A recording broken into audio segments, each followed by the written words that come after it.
వారి గురించి ఎంత చెప్పినా తక్కువే. ముఖ్యంగా అయితే ఫిలిం ఇండస్ట్రీలో చిన్న నిర్మాతలకు, టెక్నీషియన్స్కు ఇక్కడ ఈ ఫిలిం నగర్ క్లబ్ ఏర్పడడానికి కూడా ఆయన ఫౌండర్ మెంబర్. ఆయన ఫిలిం ఛాంబర్ కూడా ఇక్కడ నిలబడడానికి వారు ముఖ్యులు. ఫిలిం ఇండస్ట్రీ ఇక్కడ నిలబడడానికే ముఖ్యులు. అలాగే చిత్రపురి కాలనీ నిలబడిందంటే కూడా వారే ముఖ్యులు. అలాంటి గొప్ప వ్యక్తిని కోల్పోవడం ఫిలిం ఇండస్ట్రీ నిజంగా దురదృష్టకరం. మాలాంటి నిర్మాతలను ఎంతో ప్రోత్సహించి ఫిలిం ఇండస్ట్రీలో కూడా నాకు చాలా సపోర్ట్ చేసిన వ్యక్తి వారు. తెలుగు ఫిలిం ఛాంబర్లో కూడా నాకు ఎన్నో పదవులకు వారు నన్ను సూచించి యునానిమస్గా సెలెక్ట్ చేసిన రోజులు కూడా ఉన్నాయి. వారికి ఎంత చేసినా మేము రుణం తీర్చుకోలేను. కాబట్టి మేము నిన్ననే అనుకున్న తడవుగా ఇది చేయడం జరిగింది. దీనికి వారి ఆత్మ శాంతి చేకూరాలని, వారి ఫ్యామిలీకి భగవంతుడు ఆశీస్సులు ఉండాలని కోరుకుంటూ ముగిస్తాను. సంతాప సభ నిర్వర్తిస్తున్న తెలంగాణ ఛాంబర్ వారికి ఆయన శిష్యుల తరపుని కృతజ్ఞతలు తెలియజేస్తున్నాం. గురువుగారు లేని లోటు. అనాథ అంటే మాట తెలుసు కానీ దాని అర్థం మాకు తెలీదు. ఈరోజు గురువుగారు లేకపోవడం వల్ల ఆయన శిష్యులమంతా మేము అనాథలు అయ్యాక దాని అర్థం తెలిసింది మాకు. ఆయన లేరు అనే ఆయన మాటే మాకు శూన్యంగా ఉంది, ఎటు తోచట్లేదు. పొద్దులేస్తే గురుగారి దగ్గరికి వెళ్ళాలి, మాట్లాడాలి. ఇది మా ప్రోగ్రాం. ఇప్పుడు ఎవరితో మాట్లాడాలి? చలనచిత్ర రంగంలో ఏదైనా సమస్య ఉంటే పెద్ద ఆయన దగ్గరికి వెళ్ళాలి, మేస్త్రి గారి దగ్గరికి అని ప్రతి వాళ్ళు అనుకునే మాట. ఇప్పుడు ఎవరి దగ్గరికి వెళ్ళాలి? ఏ సమస్య అయినా వస్తే ఎవరు సాల్వ్ చేయాలి? ఇది పరిశ్రమకే శూన్యం. ఆ శూన్యం నుంచి ఎవరు తేరుకోగలరు? ఎన్ని చెబితే తేరుకోగలం? ఆయన ఒకటే చెప్పేవారు ఎప్పుడు మాకు, ఈ ప్రపంచంలో ప్రపంచ నాయకుడు ఎవరు వచ్చినా సరే మనం లేచి నిలబడక్కర్లేదు, నిర్మాత వస్తే మాత్రం లేచి నిలబడాలి. అది దర్శకుల బాధ్యత. ఈ పరిశ్రమకి దేవుడు నిర్మాత. అతన్ని దక్కించుకోవాలి, అతన్ని గౌరవించుకోవాలి. అతన్ని ఎంతకాలం గౌరవించుకుంటే అంతకాలం పరిశ్రమ నిలబడుద్ది. నిర్మాతని ఏ రోజు నెగ్లెక్ట్ చేస్తే ఆ రోజుతోటే పరిశ్రమ శాశ్వతంగా మూసుకుపోతుంది అని చెప్పిన గ్రేట్ పర్సన్ దాసరి నారాయణరావు గారు. ఆయన ఒకటే చెప్పేవారు మాకు, గురుగారు ఎందుకండి మీరు ప్రతిసారి ఎమోషనల్గా చెప్తుంటారు అందరి గురించి, అందరూ ఫీల్ అవుతారండి. లేదు, మనకు కావాల్సింది ఏంటంటే నిజాన్ని చెప్పడానికి ఎమోషన్ కావాలి, అసత్యాన్ని చెప్పడానికి అక్కర్లేదు. నిజాన్ని ఎలాగైనా చెప్పాలి. వాడే మనిషి. నిజాన్ని చెప్పలేకపోతే మనిషి మనిషే కాదు. అలా అయితే గాంధీ వచ్చేవాడు కాదు, రవీంద్రనాథ్ ఠాగూర్ వచ్చేవాడు కాదు, మహామేధావులు ఎవరు వచ్చేవాళ్ళు కాదు.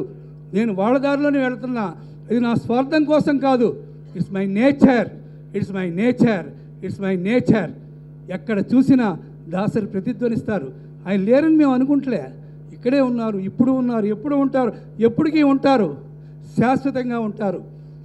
అలాంటి దాసరి నారాయణరావు గారు కృషి, దీక్ష అంతా కూడా మళ్ళీ పుట్టాలి అంటే, మళ్ళీ జరగాలంటే దాసరి నారాయణరావు గారే పుట్టాలి, పుడతారు.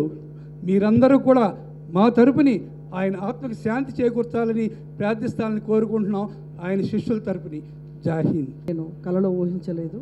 ఇది జరగడం యావత్ సినీ పరిశ్రమ బాధాకరం. తెలంగాణ ఫిలిం ఛాంబర్ ఆధ్వర్యంలో ఈరోజు ఈ సంతాప సభ కార్యక్రమానికి విచ్చేసిన ప్రముఖులందరికీ నమస్సుమాంజలి. ప్రతాన్ రామకృష్ణ గౌడ్ గారు తెలంగాణ ఫిలిం ఛాంబర్ అధ్యక్షులుగా, వ్యవస్థాపక అధ్యక్షులుగా ప్రతి కార్యక్రమం కొత్తగా ఉంటుంది. కానీ ఈరోజు మాత్రం ఈ కార్యక్రమం మేము చేయడం మాకు బాధగా ఉంది. ఎందుకంటే మా సినీ పరిశ్రమకు ఒక భీష్ముడు లాంటి గురువు ఏ చిన్న ప్రాబ్లం వచ్చినా, ఓ చిన్న కష్టం వస్తే దాసరి గారి దగ్గరికి వెళ్తేనే పరిష్కారం అవుతుంది. మరి ఈరోజు యావత్ తెలుగు సినీ పరిశ్రమ అనాథ అయింది. ఇప్పుడు ఎవరి దగ్గరికి వెళ్ళాలి, అసలు ప్రాబ్లం వస్తే ఎవరి దగ్గరికి వెళ్ళాలి అనే దాంట్లో ఈరోజు తెలుగు సినీ పరిశ్రమ ఉన్నది. తెలంగాణ ప్రభుత్వం వెంటనే దాసరి గారికి ప్రభుత్వ లాంఛనలతో అంత్యక్రియలు చేస్తే తెలంగాణ ఫిలిం ఛాంబర్ సంతాప సభకి ముందుకొచ్చింది. మేము ఎందుకంటే దాసరి గారితో మాకు చాలా అనుబంధం ఉంది. తెలంగాణ ఫిలిం ఛాంబర్ ఏర్పడిన తర్వాత కానీ ప్రతి విషయంలో తెలంగాణ ఫిలిం ఛాంబర్కి రామకృష్ణ గౌడ్ గారికి సహకారం అందించారు గురువు గారు. ఈ ఛాంబర్ అభివృద్ధి కూడా వారి యొక్క సపోర్ట్ ఉంది. మేము ఏదైనా ప్యానెల్లో కానీ ఏదైనా ఉండాలంటే కూడా గురువుగారి దగ్గర వెళ్తేనే డిసైడ్ అయ్యేది. అలాంటి గురువుగారు ఈరోజు లేకపోవడం నిజంగా బాధకరం. ఆయన సినిమాలు ఒక వజ్రాలు లాంటివి, ఒక మణిరత్నాలు. నేను చిన్నప్పుడు చూసిన సినిమాలు ప్రతి ఒక్కటి ఇన్స్పిరేషన్. ఆయన పాటలో ఒక సాహిత్యం ఉండేది. ఒక మూవీ, ఒక సినిమా చూసామంటే మనలో ఒక చైతన్యం వచ్చేది. అప్పటి చిత్రాలు దాసరి గారు ఒక క్రియేషన్. అటువంటి చిత్రాలు మళ్ళీ రావేమో. ఈ రోజున Telangana film chamber of commerce అధ్యక్షులు రామకృష్ణ గౌడ్ గారి ఆధ్వర్యంలో మనందరికీ సినిమా పరిశ్రమకి పితృ సమానులు, ఆదర్శవంతమైనటువంటి వ్యక్తి, సినిమా పరిశ్రమకి భీష్ముడు అయినటువంటి మన దాసరి నారాయణరావు గారి సంతాప సభ జరుపుకోవడం అది ఎంతో దుఃఖకరమైన విషయం. ఎందుకంటే మొన్నటిదాకా మనందరి మధ్య చక్కగా తిరుగుతూ సినిమా పరిశ్రమలో ప్రతి ఒక్కరికి, ముఖ్యంగా కార్మిక వర్గానికి అందరికీ కూడా ప్రథమ నాయకుడిగా ఉండి ప్రతి వారికి సలహాలు, సంప్రదింపులు, ఒక గురువు గారు ప్రతి ఒక్కరూ కూడా ఆయన ఎందరినో శిష్యుల్ని, ఎందరినో చిన్న నిర్మాతల్ని ప్రోత్సహించి సినిమా పరిశ్రమకు ఎనలేని సేవలు అందించినటువంటి వ్యక్తి. సినిమా దర్శకుల్లో ఇవాళ మా కోడి రామకృష్ణ గారి కానివ్వండి, ఇలాంటి మంచి దర్శకుల్ని ఆయన ప్రోత్సహించారు. సీనియర్ ఆర్టిస్టుగా ఆయన దర్శకత్వ ప్రతిభ ఏమిటి అనేది ఆయన ఎనాలిసిస్ అంటారు. ఒక పాత్రకి ఎవరిని ఎన్నుకుంటే బాగుంటుంది, ఆ పాత్రకి న్యాయం ఎవరు చేయగలరు అనేటువంటి మంచి ఎనాలిసిస్ ఉన్న వ్యక్తి. అందులో ముఖ్యంగా ఒక నటీమణిగా 2-3 చిత్రాలు ఆయన దర్శకత్వంలో నాకు అవకాశం వచ్చింది. ఎందుకంటే మేము మనుషులంతా ఒకటే చిత్రం గురించి చెప్పాలి ఇక్కడ. అందులో ఆ పాత్ర ఎన్టీ రామారావు గారు లాంటి ధీరోదాత్తుడిని ఎదుర్కొనేటటువంటి వీరోచితమైనటువంటి పాత్ర. అది వేయాలి అంటే ఒక జమునే సరిపోతుంది. ఎందుకంటే దానికి ఒక స్ట్రేచర్ ఉండాలి, రామారావు గారిని ఎదిరించాలి అంటే. కాబట్టి జమునే వేయాలి అని పట్టుబట్టి నాకు ఫోన్ చేశారు. అందులో నాకు ఇబ్బంది ఏంటి అంటే అది రామారావు గారికి ప్రియురాలుగా, భార్యగా, తర్వాత తల్లిగా యాక్ట్ చేయాలి. నేను అక్కడ చాలా ఇబ్బంది పడ్డాను, పెట్టలేదు. కానీ film chamber of commerce Telangana నుంచి, ముఖ్యంగా రామకృష్ణ గారి ఆధ్వర్యంలో మొట్టమొదటి గొప్ప సంతాప సభ, ఇంతమందిని పిలిచి మరి దాసరి గారి గురించి 4 కృతజ్ఞతలు తెలుపుకునే అవకాశం కల్పించిన రామకృష్ణ గౌడ్ గారిని ముఖ్యంగా అభినందించాలి. ముందుగా స్పందించి యాక్టివ్గా నిర్ణయం తీసుకుని ముందుగా ఈ కార్యక్రమాన్ని పెట్టిన రామకృష్ణ గౌడ్ గారికి అందరి తరపున అభినందనలు తెలియజేస్తున్నా. ఒక కార్యక్రమం చేయాలంటే తలపెట్టాలంటే శంషేరిగా ధైర్యంగా ముందుకొచ్చే ఒక వ్యక్తి మా రామకృష్ణ గౌడ్ గారు. చేసే కార్యక్రమం మంచిదన్నప్పుడు ఎవరి సలహా అక్కర్లేదని ఉద్దేశంతో ఈ కార్యక్రమాన్ని పెట్టి ఇంత సక్సెస్ఫుల్గా జరిపి ఇవాళ మంత్రి గారిని వాళ్ళని తీసుకొచ్చి ఈ కార్యక్రమం చేసినందుకు ముందుగా ఆయనకి ధన్యవాదాలు తెలియజేస్తున్నా. ఇక దాసరి గారితో మాకు అనుబంధం అంటే ఎనలేని అనుబంధం ఉంది. గురుగారికి ఏకలవ్య శిష్యులు అంటూ నేను మా కోట రామకృష్ణ గారు ఇండస్ట్రీకి వెళ్ళినప్పటి నుంచి ఆయన వెంటే ఉంటూ గురుగారు అన్ని సినిమాలకి నేను గోస్ట్ కోడెడ్ అసిస్టెంట్ డైరెక్టర్గా నేను పనిచేయడం జరిగింది. అన్నిటికంటే కూడా ఇటీవల కాలంలో ఒక 3 years నుంచి ప్రతిరోజు ఒక గంట సేపు ఆయన దగ్గర గడపడం జరుగుతుంది. మా గీతాంజలి అక్క గారికి కానివ్వండి, మా గడ్డం ప్రసాద్ గారు కానివ్వండి, ఇక్కడున్న 10 మంది పెద్దలు రోజు గురుగారి దగ్గర పనున్నా లేకపోయినా ఒక అరగంట అయిన దగ్గరికి వెళ్ళి కూర్చుని మంచి చెడ్డ కష్ట సుఖం మాట్లాడే అలవాటు మా జరిగింది. ఈవేళ మాకు మేమందరూ దిక్కులేని వాళ్ళు అయ్యాం. ఇండస్ట్రీకి ఇంత సేవ చేసిన మహానుభావుడు ఇంత సడన్గా వెళ్ళిపోవడం అనేది చాలా దురదృష్టకరమైన విషయం. ఇక భారతదేశంలో ఇంతకుముందు మీకు తెలుసు హీరోలు మాత్రమే అభిమాన సంఘాలు ఉండేవి, కానీ ఒక దర్శకుడికి అభిమాన సంఘం పెట్టింది అందాక గీత మన జమున్ గారు చెప్పినట్టు మనుషులంతా ఓటే చిత్రంతో పాలకొల్లో ఫస్ట్ టైం ఫౌండర్ ట్రెజరర్గా నేను ఆయనకి దాసరి నారాయణ కల్చరల్ యూనిట్ ఒక అభిమాన సంఘం పెట్టడం జరిగింది. తలరాత మన ఇండస్ట్రీకి దురదృష్టం అని నేను అనుకుంటున్నాను. మళ్ళీ పుట్టాలి అని అంటే ఆయనే పుట్టాలి తప్ప ఆయన చోటు మాత్రం అలా వ్యాక్యూమ్గానే మిగిలిపోతుంది. అది మనందరికీ తెలుసు. కానీ ఒక్క మాట ఎవరు ఏమీ అనుకోకపోతే ఒక మాట చెప్పాలనుకుంటున్నాను. ఎంతోమంది హీరోయిన్స్కి, హీరోస్కి, సాంకేతిక నిపుణులకి ఒక జీవితాన్ని ప్రసాదించారు. అటువంటి వారు కడచూపు చూడడానికి కూడా రాలేనందుకు నేను నిజంగా చింతిస్తున్నాను. ఈరోజు దాసరి గారికి అయ్యింది, అంత గొప్ప వ్యక్తికే అయ్యింది అంటే ఇక ఇండస్ట్రీలో ఎవరు ఇంకొకరి పరిస్థితి ఎలా ఉంటుందనేది మనం ఆలోచించుకోవాలి. ఇండస్ట్రీ మొత్తం ఎప్పుడు కూడా ఒక కుటుంబంగా ఉండాలి అని కోరుకున్నారు. అది ఈ రోజున్న పరిస్థితికి ముక్కలైపోయి తునకలైపోయింది.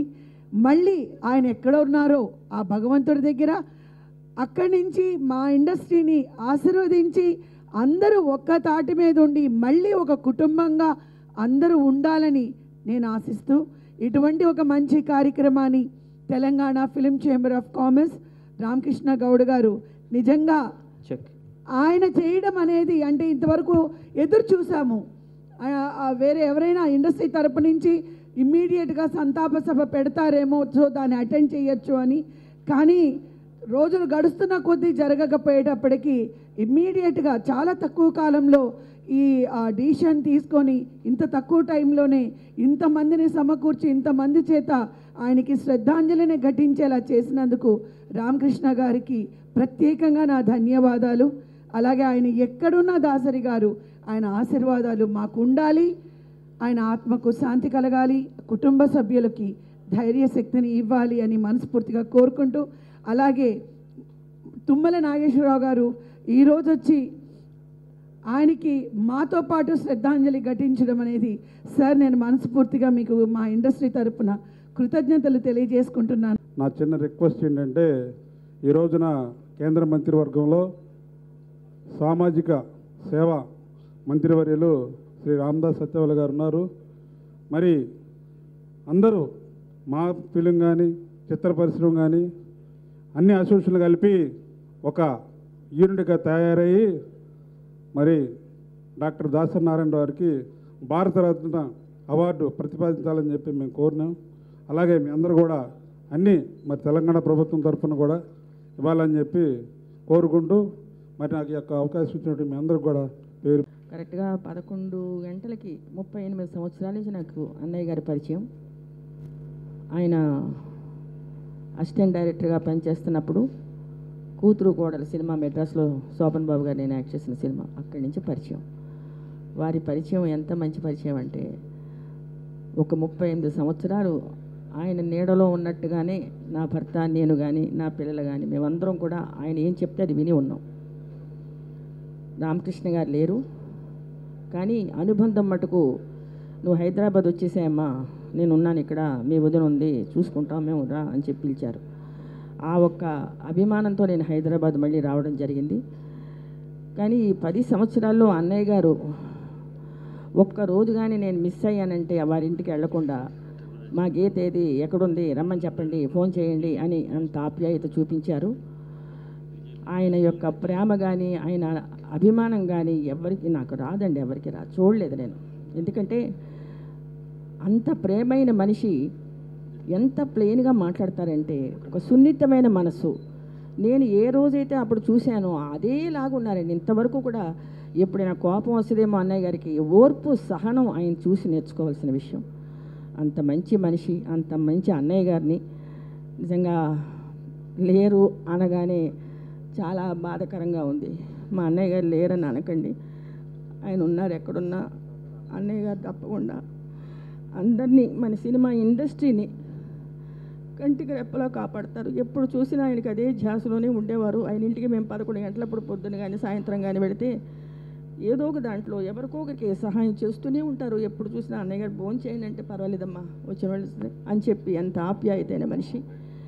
ఆయన మన మధ్యనే ఉన్నారనే భావించుకుని మనం మన అన్నయ్య గారు ఉన్నారని చెప్పి అనుకుంటూ మన ప్రయత్నాలన్నీ కూడా శుభప్రదంగా ఉండాలి. ప్రొడ్యూసర్స్ కానీ సినిమాలు తీసిన ప్రతి ఒక్కరికి కూడా చాలా అద్భుతంగా ఉండాలని మా అన్నయ్య గారి తరపున నేను మీ అందరికీ చెప్పుకుంటూ సెలవు తీసుకుంటాను. వేసిన మార్గం అది ఎవరి వల్ల కాని మార్గం. ఒక చరిత్రకి కనుక రక్తమాంసాలను జోడించి ఒక రూపం ఇస్తే ఆ రూపం ఎలా ఉంటుందంటే అది దాసరి నారాయణరావులా ఉంటుంది. చరిత్రే ఆయన నిలిచాడు. ఆయన ఒక కెప్టెన్ ఆఫ్ ది షిప్ అంటే ఏంటి, ఆ దర్శకుడు ఎలా ఉండాలి, ఎలా నడుచుకోవాలి, నిర్మాత బాగోగుల గురించి ఎలా ఆలోచించాలి, ఆ చిత్రం ప్రేక్షకుల దగ్గరికి వెళ్ళేటప్పుడు ప్రేక్షకుల భావాల్ని ఎలా రంజింప చేయాలి, అన్నిటినీ సమగ్రంగా తెలిసిన వ్యక్తి. ఆయన జీవితంలో మానవ సంబంధాలలో ఆయన స్పృశించని కోణము లేదు. అన్ని కోణాలని స్పృశించి ఆ మానవ సంబంధాల్లో ఉన్న తీయదాన్ని అన్ని కోణాల్లో స్పృశించి సినిమాలు తీసిన మహోన్నత వ్యక్తి. ఆయన ఫిల్మ్ ఇండస్ట్రీకి వచ్చి 1968 ఆత్మీయుల సినిమాకి ఆయనతో నాకు 40 సంవత్సరాల నుంచి ఆయనతో కలిసి ఆ పిక్చర్ పనిచేశాను. మా బంగారు అనే సినిమా, మురళీమోహన్ హీరోగా, శ్రీదేవి హీరోయిన్గా. ఈ 40 సంవత్సరాల నుంచి కూడా ప్రతి నెల కనీసం 1 సారో 2 సార్లు నేను ఆయన మాట్లాడుకుని నెల అంటూ లేదు. ప్రతి సంవత్సరం ఆయనతో రెగ్యులర్గా టచ్లో ఉండేవాడిని. హైదరాబాద్లో నేను ఒకండి. ఏంటంటే మాకు ఆయన అన్నీ ఈజ్ మై గాడ్ ఫాదర్, మా గురువు గారు. ఏ కష్టం వచ్చినా, సొసైటీకి ఇబ్బంది వచ్చినా, ఛాంబర్కి ఇబ్బంది వచ్చినా, ఇండస్ట్రీకి ఇబ్బంది వచ్చినా అన్నిటికీ ఆయనే. ఒక ప్రొడ్యూసర్ వెళ్ళి, సార్ గురువు గారు నా సినిమా రిలీజ్ కావట్లేదు, నాకు చాలా ఇబ్బందుల్లో ఉన్నాను, మీరు నాకు హెల్ప్ చేసి పెట్టాలంటే దానికే ఉందిలే అని చెప్పి అది నెత్తిన ఆయన బుధాన్ని వేసుకున్న ఆ పని ఏం నష్టం భరించేవాడు, అవతల వాళ్ళందరూ లాభం భరించేవాళ్ళు. అది ఆయన మెంటాలిటీ మొదటి నుంచి కూడా. ఏ పనికైనా సరే ఆయన ఒక నిర్మాత మనిషి కాదు, ఒక డైరెక్టర్ మనిషి కాదు, లేకపోతే ఒక మెయిన్ ఆయన కార్మికుల మనిషి. ఆయనకు వర్కర్స్ అంటే మహా ఇష్టం. ఆయన 151 సినిమాలు తీశారు. ఆయనకి ఎన్ని అవార్డులు వచ్చాయంటారు. ఒక రఘుపతి వెంకయ్య అవార్డు, ఒక ఎన్టీఆర్ అవార్డు, ఎన్నో నంది అవార్డులు, ఎన్నో ఫిల్మ్ఫేర్ అవార్డులు, అన్ని అవార్డులు వచ్చిన మనిషి ఇండస్ట్రీలో ఎవరు లేరు. అటువంటి దాసనారాయణ గారి గురించి మాట్లాడాలి అంటే మనసు రావట్లేదు. ఆయనే సినిమానే ఆయన ఆత్మీయ సాధికారాలను కోరుకుంటూ మహత్తరమైనటువంటి స్థాయికి చేరుకోవడం అనేటువంటిది అది అందరికీ సాధ్యం కాదు. ఎంతో ప్రతిభ ఉన్న వాళ్ళకు మాత్రమే సాధ్యం అవుతుంది. తూర్పు పడమర సినిమా దర్శకుడిగా మొదలై చాలా సినిమాలకు దర్శకత్వం వహించడం మాత్రమే కాకుండా చిత్ర పరిశ్రమకు పెద్ద మనిషిగా, పెద్ద దిక్కుగా మారినటువంటి దశ మనం చూస్తే బహుశా ఇంకెవరికి పెద్ద దిక్కు అని అనిపించుకునేటటువంటి అవకాశం వేరెవరికి కలగలేదు. ఒక్క దాసరి నారాయణరావుకు మాత్రమే అలాంటి స్థానం చిత్ర పరిశ్రమ ఇచ్చింది. కనుక పెద్ద దిక్కు అనే మాట ఇంకా దానికి మించిన మాటలు లేవు. ఆ మాటకు చేరుకున్నవాడు దాసరి నారాయణరావు. అట్లా ఆయన మంచి రచయితగా మొదలయ్యాడు, మంచి నటుడుగా ఉన్నాడు, మంచి దర్శకుడుగా వికసించాడు, మంచి మనిషిగా పరిణమించాడు. ఆయన పరిణామక్రమాన్ని మొత్తంగా చూస్తే ఆయనలో లేని ప్రతిభ లేదు. మానవ సంబంధాల్ని అత్యద్భుతంగా తెర మీద ఆవిష్కరించడం మాత్రమే కాదు, ఆచరణలో నిరూపించి దర్శకుడి దగ్గర నుంచి నిర్మాత దగ్గర నుంచి కింది స్థాయి బాయిల దగ్గర దాకా వాళ్ళందరితో ఒక సమన్వయాన్ని పాటించినటువంటి గొప్ప మనస్తత్వం స్వభావం దాసరి నారాయణరావుకు ఉంది. నాకు తెలిసి చాలామంది పెద్ద నటులు కూడా వాళ్ళకి భవిష్యత్తు కొంచెం ఇబ్బందికరమైనటువంటి పరిస్థితిలో పడ్డప్పుడు నాగేశ్వరరావును మళ్ళీ తిరిగి నిలబెట్టినటువంటి దర్శకుడు ఆయనే, ఎన్టీ రామారావును తిరిగి నిలబెట్టినటువంటి దర్శకుడు ఆయనే, శోభన్ బాబును కూడా చాలా ఇబ్బందికరమైనటువంటి స్థితులలో తిరిగి నిలబెట్టినటువంటి దర్శకుడు ఆయనే. అట్లా చూసినప్పుడు చాలామందిని తిరిగి మళ్ళీ ఒక ఫామ్లోకి తీసుకొచ్చినటువంటి ప్రతిభ ఒక గొప్ప దర్శకుడికి మాత్రమే ఉంటుంది. అట్లాంటి గొప్ప దర్శకుడు కేవలం దాసరి నారాయణరావు మాత్రమే. అంత వివాదాస్పదుడు కావడానికి కూడా కారణం ఉందని నేను అనుకుంటున్నా. ఎవరు వ్యక్తిత్వంతో ఉంటారో వాళ్ళందరూ కూడా వివాదాస్పదం అవుతారు. దాసరి నారాయణరావు కూడా బహుశా వివాదాస్పదం కావచ్చు, కానీ చిత్ర పరిశ్రమలో వివాదాస్పదం కావడం అనేటువంటిది ఒక వ్యక్తిత్వం ఉండి ఒక స్వభావంతో జీవించే వాళ్ళకు మాత్రమే సాధ్యమవుతుంది. ఆయన అట్లా వివాదాస్పదుడు అయి ఉన్నా కూడా గొప్ప స్వభావం, మంచి స్వభావం, మానవ స్వభావం ఉండడం వల్లనే అట్లా, అంటే ఎవరైనా ఒక వ్యక్తిత్వాన్ని కాపాడుకున్నప్పుడు వివాదాస్పదులు అవుతారు. అందరికీ అనుకూలంగా మారిపోయినప్పుడు వివాదాస్పదులు కాకపోవచ్చు. ఈ కారణం ఆయన వ్యక్తిత్వంతో ఉండడం, ఆయన సినిమా పరిశ్రమలో అన్ని వర్గాల వారితో, అన్ని సమూహాల వారితో మంచిగా ఉండడం అనేటువంటిది అందరికి ఇష్టం ఉండకపోవచ్చు. కనుక అట్లా దాసరి నారాయణరావు ప్రత్యేకత ఆయనదే. దువ్వూరు రామరెడ్డి ఒక సందర్భంలో అంటాడు, కొంత సుఖించి పోయి రెటకో పెరవారికి చోట సంకుచున్ అని చెప్పి దువ్వూరు రామరెడ్డి రాశాడు. ఆ పద్యంలో ఉన్నట్టుగా కొంత సుఖించి తన ముద్ర వేశాడు. చిత్ర పరిశ్రమ మీద తనదైనటువంటి ఒక ముద్ర వేసి ఇంకా ఇతరులకు కూడా స్థానం కల్పించాలని ఇతర దర్శకులకు, ఇతర నటులకు, ఇతర సంభాషణ రచయితలకు స్థానం కల్పించి కొంత సుఖించిపోయి రెటకో పెరవారికి చోట సంగుచున్న ఇతరులకు మార్గాన్ని ఇస్తూ ఒక మార్గాన్ని ఆయన నిరూపించి ఈ ఇండస్ట్రీ నుంచి మనందరి మధ్య నుంచి దూరమైనందుకు దాసరి నారాయణరావుకు ప్రత్యేకంగా శ్రద్ధాంజలి ఘటిస్తూ, ఎవరు ఏ రకమైనటువంటి అభిప్రాయాలతో ఉన్నా చిత్ర పరిశ్రమలో చాలా అధిక సంఖ్యలో ఆయన పట్ల అభిమానంతో ఉన్నారు. చిత్ర పరిశ్రమ అంటే కేవలం నిర్మాణ దర్శక రంగం మాత్రమే కాదు, చిత్రాన్ని చూసే వాళ్ళందరూ కూడా చిత్ర పరిశ్రమలో భాగమే అని నా భావన. కనుక చిత్ర ప్రేక్షకుల్లో ఆయన పట్ల అమితమైనటువంటి భావం, అమితమైనటువంటి అభిమానం ఉన్నది. దర్శకుడి పేరును మేఘాల్లోకి తీసుకెళ్ళి తల మీద పెట్టుకునేంత ఒక ధీశాలి దాసరి నారాయణరావు మాత్రమే. అందరికీ అప్పటి వరకు కింద ఉండేది. ఈయన ఆరోహణ క్రమంలో పైనికి దర్శకుడి యొక్క ప్రతిభను ఆవిష్కరించినటువంటి గొప్ప దర్శకుడు. ఆయన మన మధ్య ఉంటారు, ఆయన మార్గం ఉంటుంది. ఆయన చిత్ర పరిశ్రమకు చేసినటువంటి సేవలు నిరంతరంగా గుర్తుపెట్టుకుంటాం. అట్లా చిత్ర ప్రేక్షకుల దగ్గర నుంచి పరిశ్రమకు సంబంధించినటువంటి వాళ్ళందరూ గుర్తుపెట్టుకునే మహోన్నత వ్యక్తిత్వం దాసరి నారాయణరావుది. ఆయనకు హృదయపూర్వకమైనటువంటి శ్రద్ధాంజలి అర్పిస్తున్నా. తుమ్మల నాగేశ్వరరావు గారు, పెద్దలు, పూజ్యులు, మంత్రివర్యులు, మరియు అట్లాగనే రామకృష్ణ గౌడ్ గారు అధ్యక్షులు, కవిత గారు. ఎక్కువ సినిమాలు చూసేవాడిని, కానీ రాజకీయాల్లోకి వచ్చిన తర్వాత సినిమాలు చూసే మానేశాను.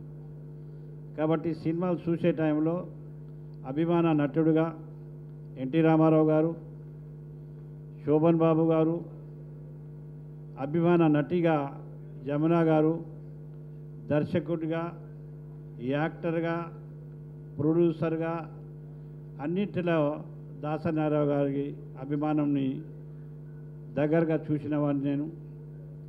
వారి బర్త్డేకు దాదాపు 20 సంవత్సరాల నుంచి ప్రతి సంవత్సరం నాకు ఫోన్ వస్తుండే, కార్డు వస్తుండే, వెళ్ళి వారి దగ్గర కూర్చొని ఆశీర్వాదం తీసుకొని వారు బొకే ఇచ్చి వెళ్ళేవాడిని నేను.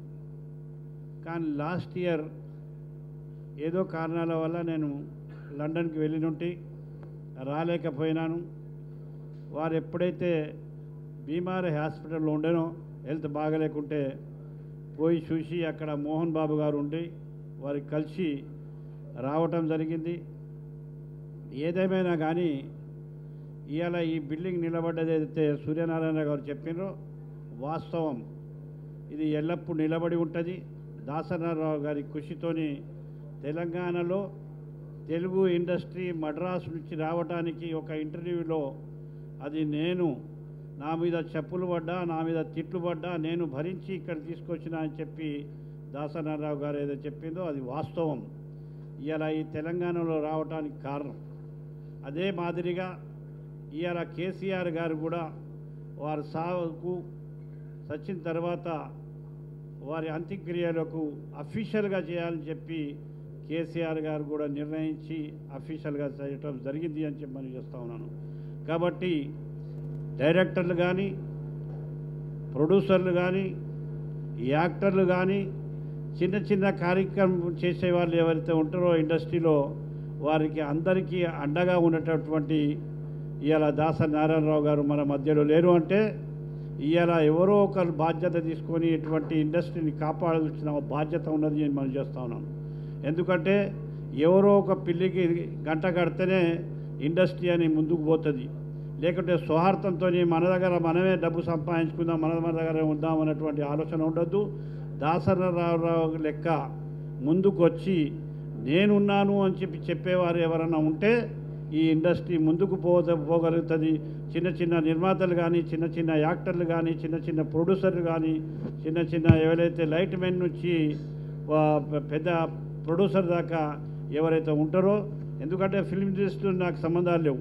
అప్పటికీ విధిని తప్పించలేం కాబట్టి ఆ మహానుభావుడికి శ్రద్ధాంజలి ఘటించాల్సిన కనీస ధర్మాన్ని తెలంగాణ ఫిల్మ్ ఛాంబర్స్ మొట్టమొదటగా నిర్ణయం తీసుకోవటం అభినందనీయం.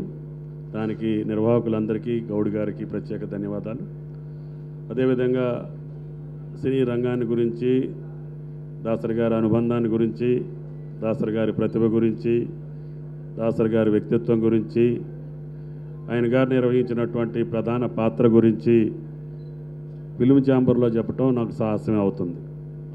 ఎందుకంటే మీ అందరికీ అనునిత్యం అనుబంధం కలిగినటువంటి వ్యక్తి, అణువణువున మీ కార్యక్రమాల్లో, మీ బాధల్లో, మీ సంతోషంలో, మీ కష్టాల్లో, మీ పురోగతిలో భాగం పంచుకున్నటువంటి వ్యక్తి దాసరి గారు. మాకు అనుబంధం ఏంటంటే ఆయన మా ఊరు అల్లుడు, పద్మగారు మా ఊరు. దాసరి గారు ఆ అనుబంధంతో మా ప్రాంతానికి ఎక్కువ సార్లు వస్తూ ఉండేవాడు.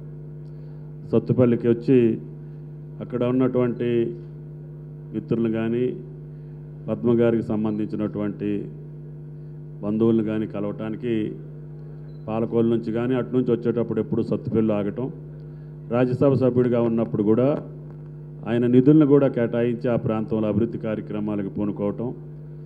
నాకు కూడా నేను ఆ నియోజకవర్గ ప్రతినిధిగా ఉన్నా కాబట్టి నాకు కూడా అనుబంధం ఉండటం, అక్కడ ఎక్కువ మందితోటి సంబంధం కలిగినటువంటి వ్యక్తిగా దాసరి గారు మా ప్రాంతానికి సుప్రచితుడు అని చెప్పి మీకు ఈ సందర్భంగా మనవి చేస్తున్నాను.